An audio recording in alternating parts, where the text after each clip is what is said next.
আমরা এমন একটি জাতি নিজের বাস্তবতা দেখেও তা স্বীকার করে না, প্রতিনিয়ত দোষ চাপায় অন্যের ঘাড়ে, সুযোগের অভাবকে দায়ী করে, কিন্তু সুযোগ এলেও প্রস্তুত থাকে না, পরিশ্রম ছাড়াই ফল পাওয়ার স্বপ্ন দেখে, অন্যদের সাফল্য দেখে হিংসায় জ্বলে, কিন্তু নিজের ঘামে ভেজে না।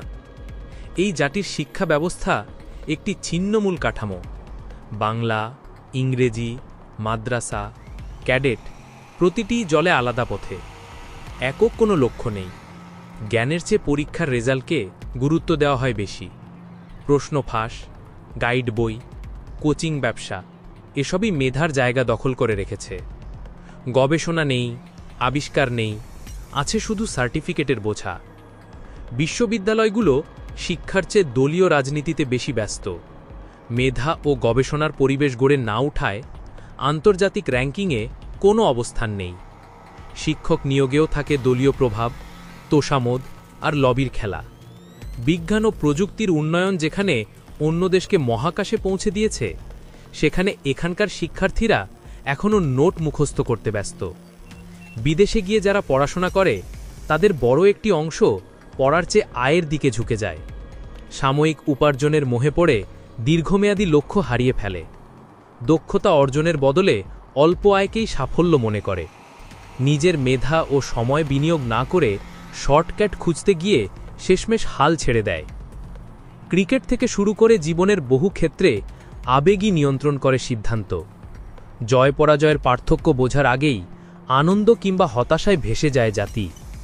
ছোট অর্জনেও আনন্দের আতিশয্য দেখা যায়, আবার সামান্য ব্যর্থতাতেও চলে নিরাশার বিষবাষ্প। আবেগের রঙে বাস্তবতা ঢেকে যায়। এই জাতির আরেকটি বড় সমস্যা হল অলসতা ও হুজুগ। পরিশ্রমকে কষ্ট মনে করে, বিশ্রামকে অধিকার মনে করে।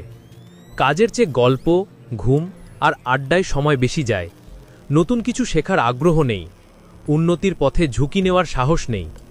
চিন্তা, আলোচনার চেয়ে চায়ের কাপে উত্তেজনা বেশি প্রিয়। অন্য কেউ সফল হলে তাকে টেনে নামানোর প্রবণতা প্রবল। নিজেদের সাফল্য তৈরির চেয়ে অন্যের ব্যর্থতা নিয়ে সন্তুষ্ট থাকে অনেকেই।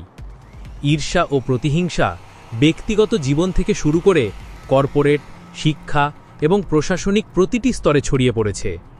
কেউ উপরে উঠলে তাকে সন্দেহের চোখে দেখা হয়। যে সমাজ পরিশ্রমীদের শ্রদ্ধা করে না, সেখানে প্রতিভা হারিয়ে যায়। যে সমাজ প্রতিযোগিতায় পেছনে পড়ে থাকে, সেখানে উন্নয়নের গল্প অলীক হয়ে দাঁড়ায়। কিছু মানুষ নিরন্তর পরিশ্রম করে জাতিকে এগিয়ে নিলেও সংখ্যায় তারা নগণ্য। একজন ডাক্তার, একজন গবেষক, একজন সমাজকর্মী, এই কয়েকজনের কাঁধে ২০ কোটি মানুষের মুখ রক্ষা হয় না। এই বাস্তবতা থেকে মুক্তি পেতে হলে আত্মসমালোচনার সাহস থাকতে হবে। নিজের ব্যর্থতার দায় স্বীকার করতে হবে। আবেগ নয়, লাগবে যুক্তি। বিশ্রাম নয়, লাগবে ঘাম।